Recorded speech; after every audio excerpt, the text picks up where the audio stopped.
ఓం శ్రీరమణాయ. మనము భగవాన్ సేవలో నా జీవితం నుండి మాధవ స్వామి గారి జీవితం గురించి చూద్దాము. మాధవ స్వామి భగవాన్కి ముఖ్య సేవకుడు. 1920 నుండి 1940 వరకు భగవాన్ సేవలోనే కాలం గడిపారు. ఎత్తుగా బలిష్టంగా ఉండేవారు. ఆయన భగవాన్ సన్నిధిలో ఉన్న మానసిక చాంచల్యంతో తప్పించేవారు. ధ్యానం కుదిరేది కాదు. మొదట ఆశ్రమానికి వచ్చినప్పుడు తన కాలం అంతా ధ్యానంలోనే గడపాలని భావించారు. కానీ వచ్చిన వారానికి నా వల్లనే భగవాన్కు సేవకుడిగా నియమించబడ్డారు. ఈ సేవలో మాధవ స్వామి సంతోషించేవారు కాదు. తనకి ధ్యానానికి సమయం లేనందుకు భగవాన్ అనుమతి మీద నేను ధ్యానం చేసుకోవడానికి వాళ్ళ కొత్తుకు చేరినప్పుడు మాధవ స్వామి నా దగ్గరికి వచ్చి తన ఇబ్బందులను కూర్చి ఏకరువు పెట్టేవారు.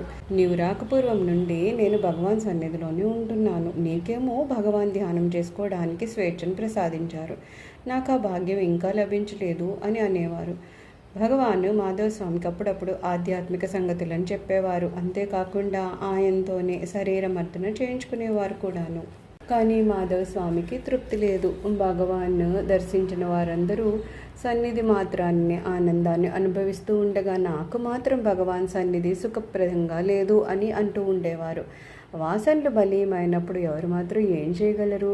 మాధవ స్వామికి అందమైన ఆడవాళ్ళంటే గిట్టదు. అలాంటి వాళ్ళు భగవాన్ దర్శనానికి వస్తే ఎందుకు మీలాంటి వాళ్ళందరూ భగవాన్ దర్శనానికి వస్తారు?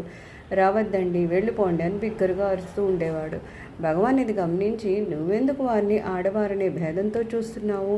వారు కూడా నీ వల్లనే పరమాత్మ స్వరూపులే అని చూడు, కలత ఉండదు అని మందలించేవారు.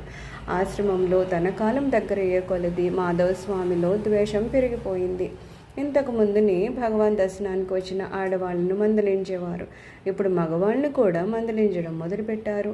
జ్ఞానం కావాలని అనుకున్న వారు ఏ కొండ గుహలోనో కూర్చొని ధ్యానం చేసుకోవాలి, కానీ ఇలా భగవాన్ దర్శనానికి వస్తే సరిపోతుందా అని అనేవారు. అంటే ఇల్లు వాకిలి వదిలి కొండ గుహల్లోనో మహారణ్యాల్లోనో ఆకులు అలములు తింటూ తపస్సు చేయాలని ఆయన భావన. ఇది భగవాన్ గమనించారు. మీకు లేని ప్రత్యేకతను వారికెందుకు ఆపాదిస్తున్నారు? మీరే విధంగా కొండ గుహల్లోకి పోకుండా తపస్సు చేయకుండా నన్ను చూడడానికి వచ్చారో వారు కూడా ఆ విధంగానే వచ్చారు. మీరెందుకు వారిని మందలించడం? మీ విద్యుక్త ధర్మాన్ని మీరు చూసుకోండి. అందరూ భగవంతుని స్వరూపాలే అని తలంచండి. లేదా అంత పరమాత్మే, ఆయనకు భిన్నంగా ఒక్క అణువు కూడా లేదు అని భావించండి. అదే అభేద జ్ఞానము, అదే ధ్యానం యొక్క పర్యవసానము. ఇంట్లో ఉంటేనేమి, ఎక్కడున్నా వదలవలసింది భేదభావమే. నేను వేరు వారు వేరు అనే భావమే సర్వ అనర్థాలకు మూలము అని అన్నారు. వచ్చిన తొలి రోజుల్లోనే మాధవస్వామి భగవాన్ సేవలో ఎంతో తృప్తిగా ప్రశాంతంగా ఉండేవారు. 1930 నుండి ఆయన మనసు పరిపరి విధాలా భ్రమించింది. చివరకు పిచ్చివాడైపోయాడు. ఒకసారి పనివారు ఎరువు వేయటానికని గొయ్యి తీస్తూ ఉంటే నన్ను పాతి పెట్టడానికి తీస్తున్నారని గట్టిగా కేకలు వేశారు. ఎవరెంత చెప్పినా వినలేదు.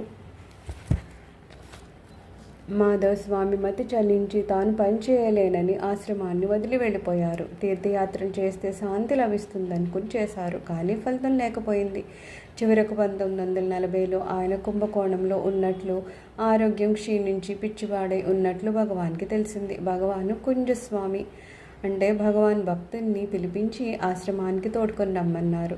కానీ మాధవస్వామి సమ్మతించలేదు. కొన్ని వారాలకు విషం త్రాగి మాధవస్వామి మరణించారు. భగవాన్ కుంజస్వామిని పంపి కర్మకాండలు జరిపించారు.